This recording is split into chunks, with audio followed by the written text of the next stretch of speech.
Good morning प्यारे विद्यार्थियों। हमारा जो चैप्टर चल रहा है संविधान की विशेषताओं का अध्याय अपना चल रहा है। संविधान की विशेषताओं में आगे हम पढ़ेंगे संविधान की प्रस्तावना के बारे में। संविधान की प्रस्तावना के बारे में अध्ययन करने से पहले उसके कुछ बिंदुओं पर बात करते हैं हम। प्रस्तावना का मतलब होता है किसी भी चीज़ का जानकारी अपन कर रहे हैं, उसका परिचय क्या है, उसका उद्देश्य क्या है। तो एक प्रकार से कहा जाए तो संविधान का जो परिचय क्या है, किस उद्देश्यों के आधार पे प्रस्तावना का निर्माण किया गया है, वो प्रस्तावना के अंतर्गत आता है। अब आते हैं इसमें कि ये जो प्रस्तावना है ये किसके उद्देश्य प्रस्ताव पर आधारित है। तो ध्यान रखना कि पंडित जवाहरलाल नेहरू के द्वारा जो उद्देश्य प्रस्ताव थे उस पे आधारित है। दूसरी बात ये आती है कि सबसे पहले कौन से देश में संविधान की प्रस्तावना को अपनाया गया था। तो ध्यान रखना अमेरिका के संविधान में सबसे पहले संविधान में प्रस्तावना को अपनाया गया था, उसके बाद में कई अन्य देशों ने इसको अपनाया और भारत ने भी उसके बाद है संविधान में प्रस्तावना को अपनाया था। अब हम संविधान की प्रस्तावना के बारे में मुख्य बिंदुओं पे चर्चा करेंगे। बात आती है अपनी संविधान की प्रस्तावना।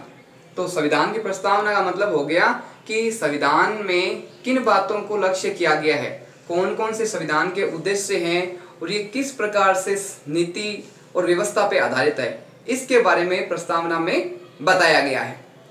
सबसे पहली बात आती है कि संविधान के प्रारंभ में प्रस्तावना। ठीक है, किसी भी देश का संविधान हो या विश्व उसकी व्यवस्था हो, उस व्यवस्था को प्रारंभ करने के लिए उसमें कौन सी स्थितियां हैं, कौन से नियम हैं, कौन से सिद्धांत है, कौन सी तकनीक अपनाई गई है। तो ध्यान रखना वो प्रस्तावना में उसके परिचय होता है, उसके आधार पे आधारित होती है। बात आती है आगे कि मूल उद्देश्यों का वर्णन, यानी संविधान बनाया गया है, इसके पीछे कौन से उद्देश्य है, कौन से लक्ष्य हैं, कौन से विकास से संबंधित है ये। तो ध्यान रखना संविधान का मूल जो उद्देश्य होता है वो क्या होता है। तो अपने देश के संविधान जो बनाया गया उसका मूल उद्देश्य था कि देश की सभी जनता का समान विकास हो, देश की समान जनता को सभी को समान समझा जाए, किसी भी व्यक्ति, किसी भी जाति, किसी भी धर्म के साथ किसी भी प्रकार का भेदभाव नहीं किया जाए और सभी को समान समझते हुए सबको विकास के, प्रगति के समान अवसर प्रदान किए जाए। इसी आधार पे अपने संविधान का प्रस्तावना में उद्देश्य बताए गए हैं। बात आती है कि जो अपना संविधान है उसको अंगीकृत, अधिनियमित और आत्मनिर्भर किया गया है। यानी संविधान का जो निर्माण किया गया है वो किसके हितों को ध्यान में रख के किया गया, जनता के हितों को ध्यान में रख के। और इसको बनाया किसने है, जनता ने बनाया है। और इसको प्रदान किसने किया है, ध्यान करना वो भी जनता ने किया है। इस कारण जो अपना संविधान है वो अंगीकृत है, अधिनियमित है और आत्मनिर्भर है। तीनों का विशेषताओं को इसमें जोड़ देखने को मिलता है। अब बात आती है कि जो अपना ये संविधान है इसको अपनाया कब गया था। संविधान लागू अलग समय में हुआ था, संविधान को अपनाया अलग समय में गया था। तो अगर क्वेश्चन ये आए कि अपने भारत के संविधान को कब अपनाया गया था, तो ध्यान रखना 26 नवंबर 1949 को अपने देश के संविधान को अपनाया गया था। ये तो बात होगी अपनाने की। अब आती है संविधान कब लागू हुआ था, तो ध्यान रखना 26 जनवरी 1950 को भारत देश के संविधान को लागू किया गया था, अपनाया गया था 26 नवंबर 1949 को। लागू कब हुआ, 26 जनवरी 1950 को। अब बात आती है कि प्रस्तावना में परिवर्तन। जब अपने देश का संविधान बनाया गया था उसकी जो प्रस्तावना थी, प्रस्तावना प्रारंभ में कुछ परिवर्तित थी और बाद में क्या है कि आवश्यकता के आधार पे, समय के आधार पे, समय की मांग के आधार पे, लोगों की आवश्यकताओं के आधार पे संविधान की प्रस्तावना में कुछ परिवर्तन कर दिए गए। वो परिवर्तन कब किए गए, ये क्वेश्चन कई बार बनता है। तो ध्यान रखना कि प्रस्तावना में परिवर्तन कब किया गया, ये क्वेश्चन आए। ध्यान रखना कि जो अपना 42वां संविधान संशोधन हुआ था उसके द्वारा संविधान की प्रस्तावना में परिवर्तन किया गया है। अब क्वेश्चन ये भी बनता है कि जो 42वां संविधान संशोधन हुआ था वो कब हुआ था, तो ध्यान रखना 1976 में प्रस्तावना में परिवर्तन हुआ। उससे पहले उसकी मूल स्थिति अलग थी और संविधान में संशोधन के बाद में इसमें कुछ अन्य विषय हैं वो जोड़े गए हैं, इसको और अधिक विस्तृत किया गया है और अधिक क्या है अपने देश के हितों को ध्यान में रख के वे कुछ ऐसी विशेषताएं इसमें जोड़ी गई है कि देश का प्रत्येक व्यक्ति है वो प्रत्येक व्यक्ति अपने संविधान से जुड़ जाता है। संविधान का अपने देश का सदस्य होते हुए उसको विकास करना, उसकी प्रगति करना, उसको अवसर देना, उसको भेदभाव से दूर रखना, ये सब किसका कार्य होता है? संविधान का होता है। संविधान निर्माताओं ने ऐसी विशेषता को ध्यान में रख के अपने संविधान को अंगीकृत, अधिनियमित और जनता ने बाद में इसको आत्मप्रतिष्ठित किया है। यानी जनता की विशेषताओं को, जनता के हितों को, जनता की समस्याओं को, जनता की प्रगति को ध्यान में रख के ही इस प्रस्तावना में कुछ मूल बातों को जोड़ा गया। और कब जोड़ा गया? 42वें संविधान संशोधन के द्वारा 1976 में इसको जोड़ा गया था। अब पहली बात आती है इसमें प्रभुत्व संपन्न लोकतंत्रात्मक गणराज्य। यानी जब संविधान के प्रारंभ की प्रस्तावना की बात करें तो उसमें जो शब्द थे वो थे प्रभुत्व संपन्न लोकतंत्रात्मक गणराज्य के स्थान। अब ये तो प्रारंभ की बात थी। अब आती है जो 42वां संविधान संशोधन हुआ उसके द्वारा कौन से शब्द जोड़े गए, कौन से नए शब्द और व्यवस्थाओं को प्रस्तावना में शामिल किया गया। तो ध्यान रखना कि संपूर्ण प्रभुत्व संपन्न, समाजवादी, पंथनिरपेक्ष, लोकतंत्रात्मक और गणराज्य, ये शब्द है समाजवादी, पंथनिरपेक्ष, लोकतंत्रात्मक, गणराज्य, ये शब्द है ये 42वें संविधान संशोधन 1976 के द्वारा जोड़े गए थे। ये शब्द है प्रस्तावना में प्रारंभ में नहीं थे। तो ये ध्यान रखना, इन पे कई बार क्वेश्चन बनता है। बात आती है इसमें प्रारंभ में मूल संविधान की प्रस्तावना है, उसमें अन्य बात क्या थी? उसमें बात थी राष्ट्र की एकता की बात थी। सिर्फ राष्ट्र की एकता, संगठन को महत्व दिया गया था। लेकिन बाद में जो परिवर्तन हुआ उसमें साथ में कुछ अन्य बातें इसमें जोड़ी गई। तो ध्यान रखना कि राष्ट्र की एकता के साथ अखंडता शब्द को भी जोड़ा गया। यानी देश का जो एकता है उसके साथ देश की जो अखंडता है, एकता की शक्ति है इसकी, और ये आपस में विभाजित नहीं है, एक संगठन, एक इकाई के रूप में कार्य करता है। उसी प्रकार इसमें क्या है? अखंडता। यानी जो भारत का देश का जो संविधान है उसकी प्रस्तावना में स्पष्ट कहा गया है कि अपना देश के जो राज्य हैं वो अलग अलग न होते हुए एक संघ और समूह के रूप में है, और ये अखंडता की शक्ति इसकी हमेशा बनी रहेगी, एकता की शक्ति हमेशा बनी रहेगी। इसकी बात है दूसरी। ये अब आती है कि ये कौन सी धारा के द्वारा संविधान में संशोधन किया गया है। तो ध्यान रखना कि जो 42वां संविधान कब हुआ? 1976 में। और कौन सी धारा के तहत इसमें ये शब्द जोड़े गए थे, इनमें ये संशोधन हुआ? तो धारा 2 के अनुसार इनमें संशोधन किए गए थे। पहले ये संविधान में प्रारंभ में प्रस्तावना में नहीं थे, वर्तमान में इसको बाद में आवश्यकता के आधार पर जोड़ा गया। अब आती है प्रस्तावना की विवेचना। ये तो अपने इसके बेसिक की बात की, इसकी प्रारंभिक स्थिति की बात की, 42वें संविधान संशोधन की बात की। अब जो इसमें बिंदु आए थे उन बिंदु का बारीकी से हम अध्ययन करेंगे, उसको समझने का प्रयास करेंगे। तो ये आते हैं प्रस्तावना की विवेचना, यानी इसका विस्तृत अध्ययन के अंतर्गत इसका अध्ययन हम करेंगे।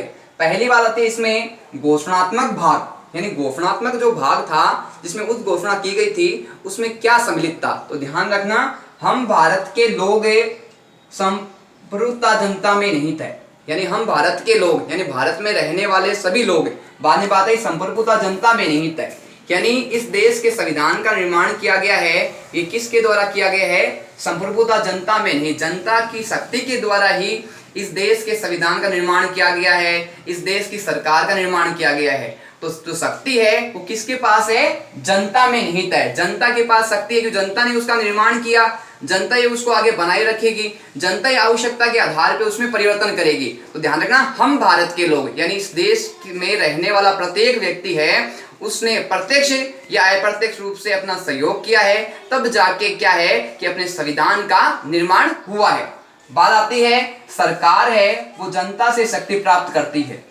अब इस बात को समझने के लिए बहुत सारी बातों को समझना बहुत आवश्यक है कि जनता है वो सरकार को कैसे बनाती है, जनता है वो सरकार को शक्ति कैसे देती है, जनता का सरकार पे नियंत्रण कैसे होता है। तो ध्यान रखना, जनता अपने मतदान की शक्ति के माध्यम से, अपने मतदान अधिकार के आधार पे सरकार को चुनती है। यानी अपने वोट की कीमत को समझते हुए जनता सरकार को चुनती है। इस कारण क्या है, सरकार पे किसका नियंत्रण होता है? जनता का नियंत्रण होता है। और सरकार है वो जनता के प्रति उत्तरदायी है, यानी जो कार्य सरकार कर रही है वो उसका जवाब किसको देगी? जनता को देगी। जनता के प्रतिनिधियों की सभा। अब आती है प्रतिनिधि। प्रतिनिधि मतलब ये हो गए कि जिनको हमने अपने मत देख के जिनको विजयी बनाया, जिनको विधायक सांसद बनाया, वो प्रतिनिधि क्या करते हैं? बाद में देश की शासन व्यवस्था का संचालन करते हैं। तो किस प्रकार से हुआ कि जनता द्वारा जो चुने हुए प्रतिनिधि होते हैं उसके द्वारा ही देश की शासन व्यवस्था को चलाया जाता है। अब बात आती है अंगीकृत, अधिनियमित और आत्मर्पित। जनता ने संविधान को अपनाया है, जनता ने संविधान को निर्माण किया है, जनता ने इस संविधान को बाद में सौंप दिया है। तो इस प्रकार तीनों बातें हैं ये जनता पे ही निर्भर है। तो इस प्रकार जो भारत का संविधान बना है इसकी जो प्रस्तावना है ये जनता की मूल संवेदना के अंतर्गत आती है, जनता के हित को लेके आती है, जनता के विकास को लेके आती है। अब बात आती है इसके उद्देश्य भाग की। कौन से भाग की? उद्देश्य भाग की। उद्देश्य भाग के अंतर्गत जो पहला बिंदु दिया गया है, जो पहला पॉइंट अपना दिया गया वो है संपूर्ण प्रभुत्व संपन्न। संपूर्ण प्रभुत्व संपन्न का अर्थ होता है कि अपना देश है, अपना संविधान है, वो किसी दूसरे देश के संविधान के द्वारा निर्माण नहीं किया गया है, दूसरे देश के लोगों के द्वारा अपने देश के संविधान निर्माण नहीं किया गया है, बल्कि स्थानीय जनता, स्थानीय लोगों, स्थानीय व्यक्तित्व के धनी जो लोग हैं, विशेष महत्व के लोग हैं, उनके द्वारा अपने देश के संविधान का निर्माण किया गया है। इस कारण कहा गया है संपूर्ण प्रभुत्व संपन्न। संपूर्ण यानी पूर्ण रूप से जो अपना संविधान है वो अपने ही लोगों के द्वारा निर्मित है और अपने ही देश का उस पर अधिकार है। बात आती है पहले इसमें पूर्ण रूप से प्रभुत्व संपन्न राज्य, यानी अपने देश की जो राज्य सरकारें हैं वो अपने ही देश के सिद्धांतों, नियमों और कानूनों के आधार पर चलती है, न कि दूसरे देश के सिद्धांतों, नियमों, कानून के आधार पर चलती है। क्योंकि संविधान की व्यवस्था जब हमने की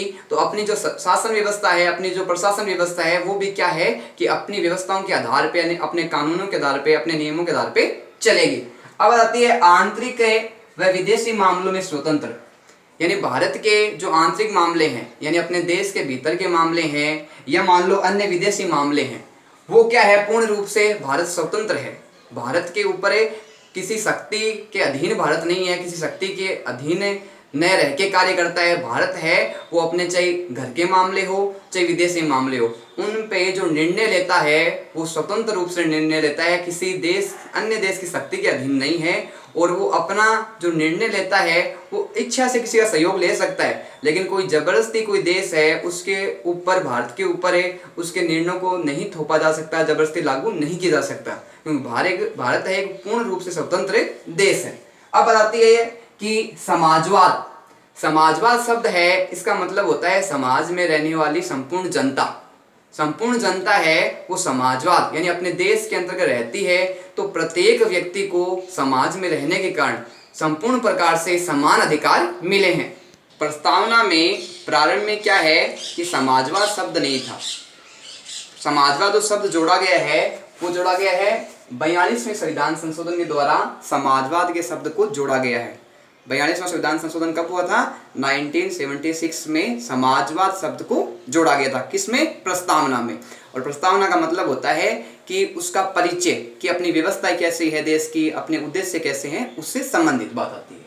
अब प्रस्तावना में समाजवाद शब्द, पहले क्या है कि संविधान में तो समाज शब्द का उपयोग किया गया है, लेकिन जो प्रस्तावना में इस विशेष महत्व को देखते हुए प्रस्तावना में समाजवाद शब्द को जोड़ दिया गया, जिसके कारण इसका विशेष महत्व प्रकट सामने होता है। अब आती है समाजवाद में कि समाज में कमजोर और पिछड़े वर्गों के जीवन स्तर में सुधार करना। समाज में जो कमजोर वर्ग है, कमजोर व्यक्ति है, पिछड़ी हुई जातियां हैं, जो अनुसूचित जाति है, अनुसूचित जनजाति है, पिछड़े वर्ग है या अल्पसंख्यक वर्ग है, उनका भी विकास करने का अधिकार है, कर्तव्य है, वो सरकार का है। अब इनका विकास कैसे होगा, इनमें सुधार कैसे होगा? तो जैसे सभी के लिए समान रोजगार की व्यवस्था करना, लोगों को जो पिछड़ी हुई जातियां हैं उनके आरक्षण की व्यवस्था करना, उनको संसद में, विधानसभाओं में या अन्य जो व्यवस्था संबंधित कार्य होते हैं उनको समान रूप से पद प्रदान करना, और जो नगर पालिका है, नगर निगम है, नगर परिषद है, पंचायतें हैं, अपने ग्राम पंचायतें हैं, विधायिका, इन सब में उनको समान आरक्षण देना, ताकि क्या है ये जातियां हैं ये पिछड़ी हुई नहीं रहे, समाज की मुख्य धारा में इनका सहयोग रहे और ये अपने आप को हीन भावना से न समझते हुए समाज के साथ चलने का प्रयास करे, समाज के साथ इनकी प्रगति हो। तो ध्यान रखना, देश का विकास कब होता है? जब किसी एक व्यक्ति का विकास नहीं होता है तब देश का विकास नहीं होता। जब देश के प्रत्येक नागरिक का समान रूप से विकास होगा तब उस देश के राज्य का, उस देश का विकास होता है। तो पिछड़ी हुई जातियों को शिक्षा के क्षेत्र में आगे बढ़ाना, इनको जो अपने संसद है, विधानसभा है, नगर पालिकाएं हैं, इनमें समान रूप से आरक्षण की व्यवस्था करना, और उनको आवश्यक है आर्थिक संसाधन उपलब्ध करवाना और इनको समय समय पे रोजगार के नए प्रशिक्षण देना, ताकि ये है अपनी प्रगति पूर्ण रूप से कर सके। आर्थिक विषमता को दूर करना। अपने भारत की सबसे बड़ी समस्या ये रही है कि यहाँ आर्थिक असमानता पाई जाती है। समाज के कुछ व्यक्ति तो इतने धनिक है कि उनके पास बहुत सारे पैसे हैं, खूब आर्थिक संपत्ति है, जबकि समाज का एक वर्ग ऐसा है जिसके पास न तो रहने के लिए स्थान है, न खाने के लिए अच्छा भोजन है और न ही उसके पास है अन्य संसाधन है। तो एक प्रकार से समाज में क्या है कि जो अमीरी गरीबी की जो खाई पाई जाती है उसमें काफ़ी अंतर है। तो क्या है, जब तक सरकार के द्वारा उचित कदम नहीं उठाए जाएंगे, पिछड़ी हुई जो स्थितियां हैं जातियों की, उन जातियों में सुधार नहीं किया जाएगा, तब तक क्या है कि ये आर्थिक विषमता है ये दूर नहीं हो पाएगी। हाँ, एक बात ये कही जा सकती है कि जो संविधान के अंतर्गत सबको समान माना गया है, लेकिन जब तक व्यक्ति स्वयं प्रयास नहीं करेगा, स्वयं कोशिश नहीं करेगा, तब तक क्या है कि सरकार के प्रयास के बावजूद भी क्या है कि सुधार नहीं हो पाएगा, आर्थिक विषमता दूर नहीं हो पाएगी। प्रत्येक व्यक्ति को अच्छी शिक्षा मिले, अच्छा स्वास्थ्य मिले, अच्छे अवसर मिले, लेकिन उसको अवसर का उचित फायदा उठाना उस व्यक्ति पर निर्भर करता है। तो सरकार के प्रयास के साथ साथ प्रत्येक व्यक्ति को, चाहे वो किसी भी जाति का हो, किसी भी धर्म का हो, उसको स्वयं प्रयास भी करने चाहिए। बात आती है अब पंथ निरपेक्ष। पंथ निरपेक्ष का मतलब है सीधा साधा कि देश के द्वारा, राज्य के द्वारा, सरकार के द्वारा किसी एक धर्म को विशेष महत्व नहीं दिया गया है। किसी एक धर्म का विशेष महत्व नहीं देने का कारण क्या है कि अगर एक देश है या राज्य है किसी एक धर्म को विशेष महत्व देने लग जाए तो अन्य धर्म के जो लोग हैं वो सरकार के साथ उनमें टकराव की स्थिति उत्पन्न हो जाएगी, उनके प्रति रोष की भावना उत्पन्न हो जाएगी। इस कारण क्या है, राज्य प्रारंभ से ही धर्म के मामले में स्थिर रहा है, यानी न तो किसी धर्म के प्रति उसका झुकाव है, न किसी वो धर्म का समर्थन कर रहा है। वो सभी धर्मों क्या है, समान मानता है और किसी के आधार पे, धर्म के आधार पे भेदभाव नहीं करता। अब इसमें एक बात और आती है, धर्म से संबंधित जो अपनी स्वतंत्रता है वो मौलिक अधिकार के अंतर्गत आती है और मौलिक अधिकार के अंतर्गत अनुच्छेद 25 से 28 तक जो धार्मिक स्वतंत्रता है उससे संबंधित स्पष्ट वर्णन मौलिक अधिकारों के अंतर्गत किया गया है। बात आती है कि पंथ निरपेक्ष शब्द है ये कब जोड़ा गया अपने प्रस्तावना में। तो जो 42वां संविधान संशोधन हुआ 1976 में, उसके द्वारा प्रस्तावना में पंथ निरपेक्ष शब्द जोड़ा गया था, यानी राज्य किसी धर्म को नहीं अपनाएगा, किसी धर्म का विरोध नहीं करेगा, सबको समान समझेगा और किसी भी धर्म को विशेष महत्व नहीं देगा। न धर्म विरोधी न धर्म प्रचारक, यानी राज्य और सरकार है न तो किसी धर्म का प्रचार करती है न किसी धर्म की समर्थक है। वो धर्म के मामले में क्या है, तटस्थ है, स्थिर है। स्थिर होने के कारण क्या है कि सभी धर्मों को समान महत्व दिया जाता है, सभी धर्मों के साथ समान व्यवहार। सरकार की विशेषता ये भी रही है कि सभी धर्मों के साथ सरकार का जो रवैया होता है, जो व्यवहार होता है वो समान होता है।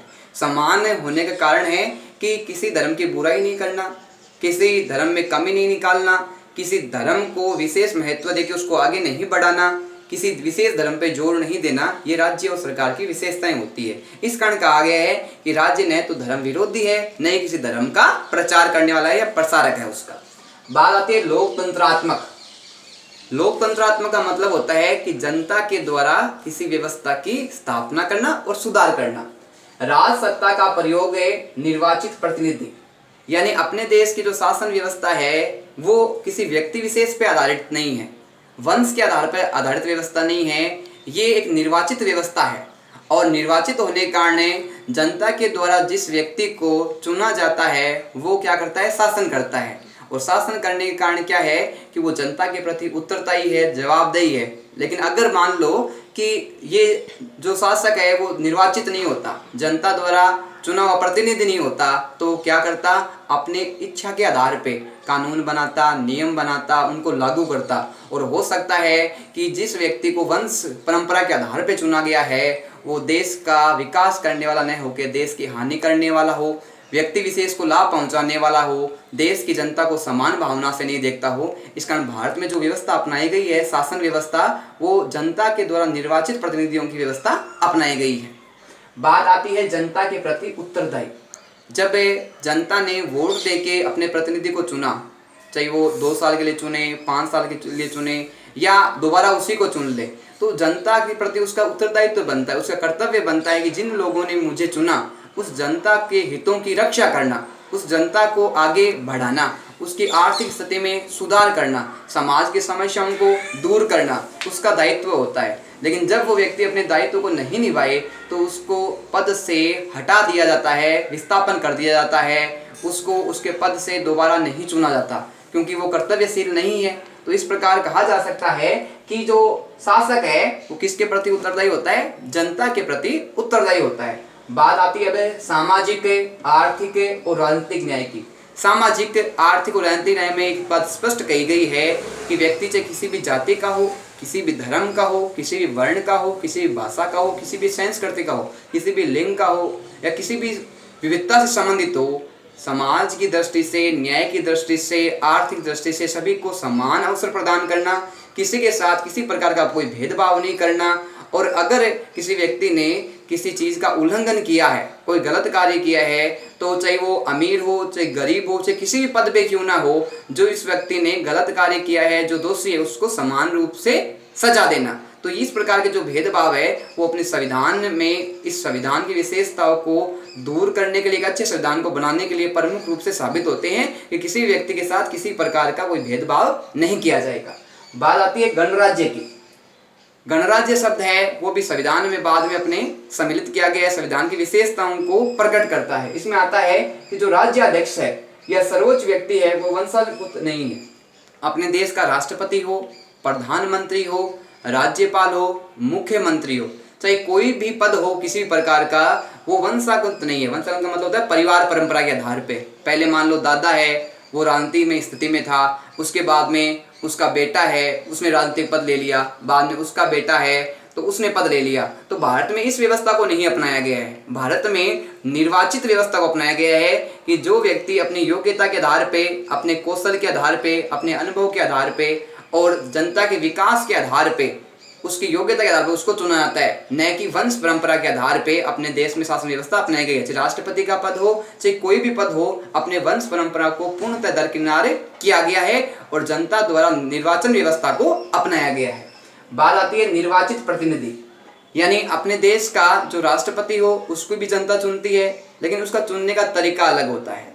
अब जो अपने लोकसभा है उसके जो सदस्य हैं उनको जनता है वो प्रत्यक्ष रूप से चुनती है, और प्रत्यक्ष रूप से चुने व्यक्ति क्या है कि लोकसभा में बैठते हैं और संपूर्ण देश की शासन व्यवस्था को सुचारू रूप से चलाते हैं। बात आती है अब राष्ट्रपति का निर्वाचन अप्रत्यक्ष रूप से जनता द्वारा। राष्ट्रपति को चुना जाता है वो जनता द्वारा प्रत्यक्ष रूप से नहीं चुना जाता। तो प्रत्यक्ष द्वारा चुना नहीं जाता तो फिर जनता का सहयोग किस प्रकार हुआ?